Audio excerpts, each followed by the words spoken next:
What's up, YTPC? Uncle Willie coming to you on this Monday from the Mobile Lounge.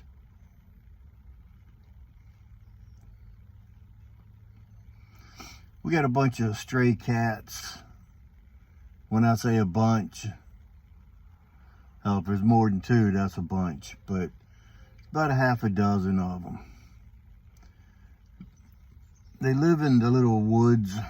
I don't know if you'll be able to see it or not.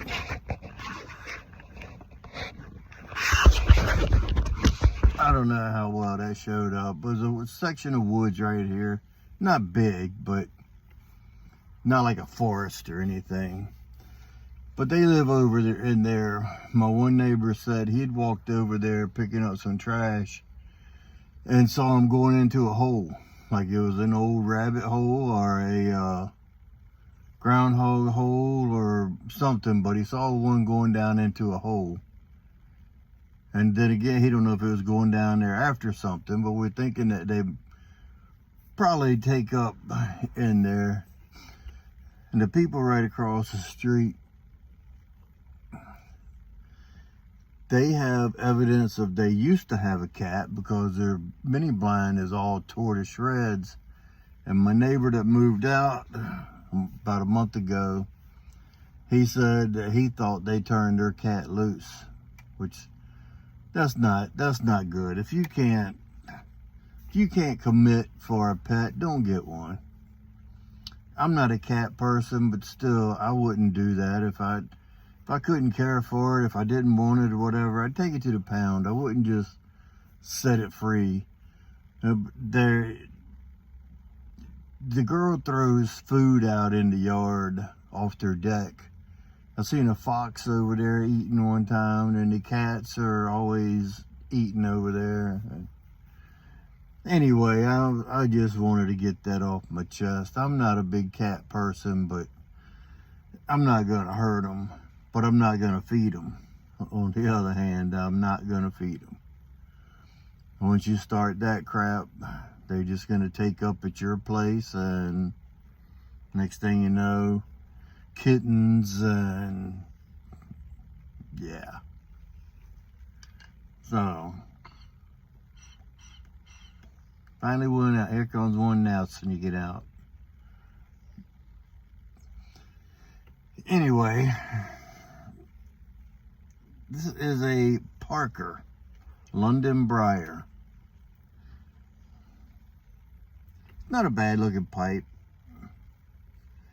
I'm gonna say it's a Lovat because usually a billiard, the height of the bowl would be the width of the length of the shank, but you can obviously tell this is longer than this is high. It's a short saddle bit, so I'm gonna go with the Lovat. I bought this pipe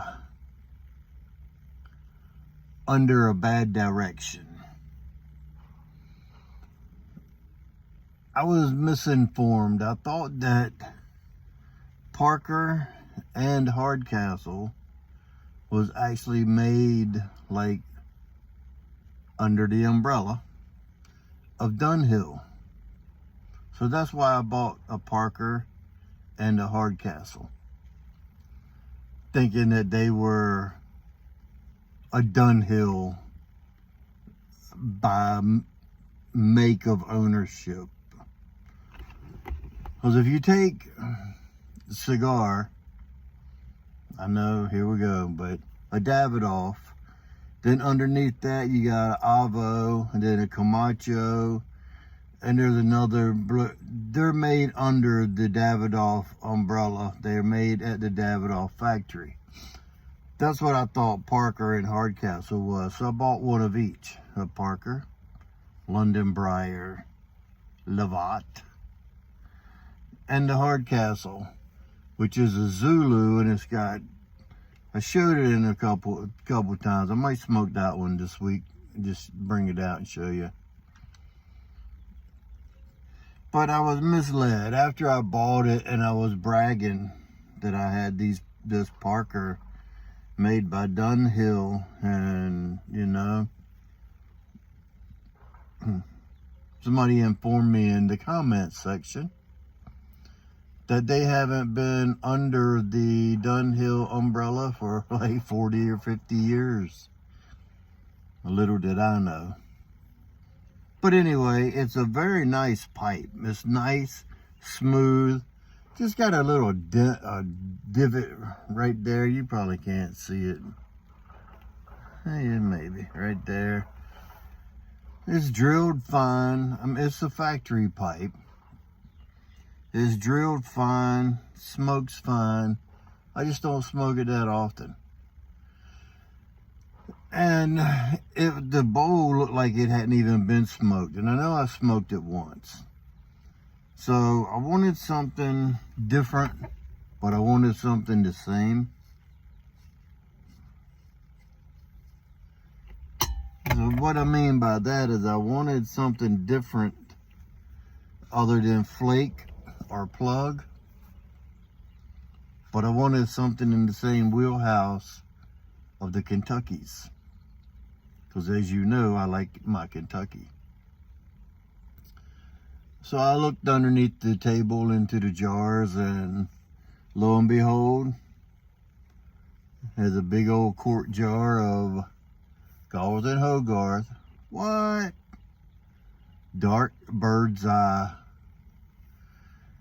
And it was in the vintage cut, which means ribbon. The Dark Bird's Eye is a Virginia / Dark Fire Kentucky. And I'm going to say that from the flavors of it, the Dark Fire does more than the Virginia. But on the list of components, it says Virginia, then Dark Fired. So usually the first component would be the most of. If it is, it's good Virginia. I didn't read and see where they were from, if they're from Malawi or Carolina, or where they're from. I just know that Galway, they source good tobacco. So it's a good Virginia, not biting me at all. It's just an excellent full flavor, smoky.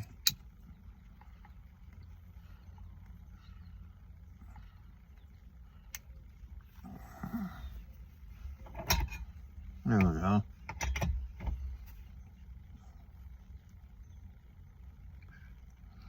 Just a smoky flavor. It's earthy.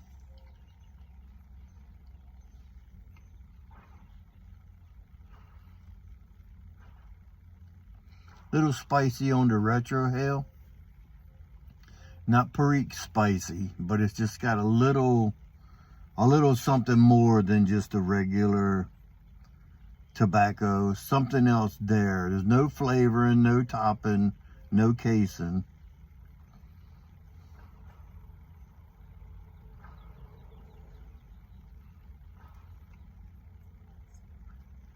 Thick, chewy mouthfeel. The smoke, you can feel it in your mouth. When you take a draw off of it, you can tell you have a mouthful of smoke, unlike some other, you know, tobaccos that are like hot air. This is far from that.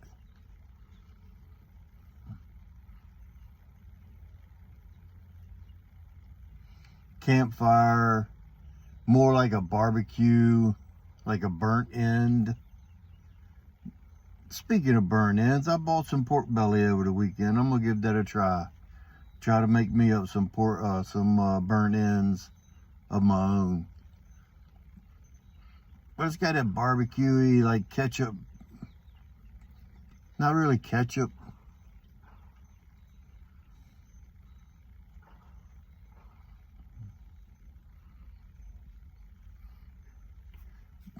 Good. It's very, very good. The only thing about it that I'm not crazy about is it being ribbon cut. I don't smoke very many ribbon cuts anymore, but I have the quart jar of this, and I have a little half pint, or well, that's about that big, of bird's eye, dark bird's eye regular, which is a shag cut. The shag just burns up quick. So the ribbon does too. But the shag burns even quicker than the ribbon cut. I don't know how long the ribbon cut has been out. I just saw it come available last year. And it was the Kendall, Kentucky and the dark bird's eye both came out as a vintage cut, a ribbon cut. So I grabbed whatever filled up that quart jar, probably like a ½ pound, I think.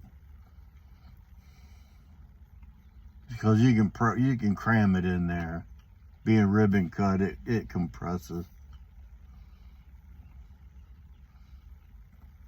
The moisture level of it is the same as what it was when I got it. And to me, it's like it's already been set out to dry. I would prefer that it be just a little bit more moist. But it's okay. I mean, it's not dry by no means, but it's not like a typical Lovat blend that's got more moisture in it. And I don't know if that's because where I got it from, it was like that, but the Kendall, Kentucky and the dark bird's eye, they're both like the same moisture level.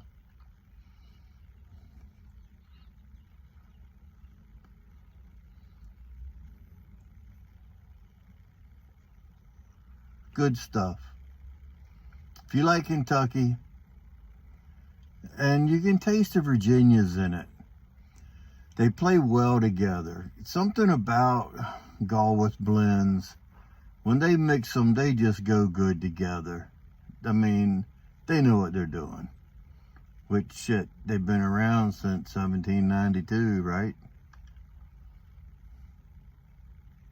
So I would imagine they know a little bit, just a little bit, about blending tobacco.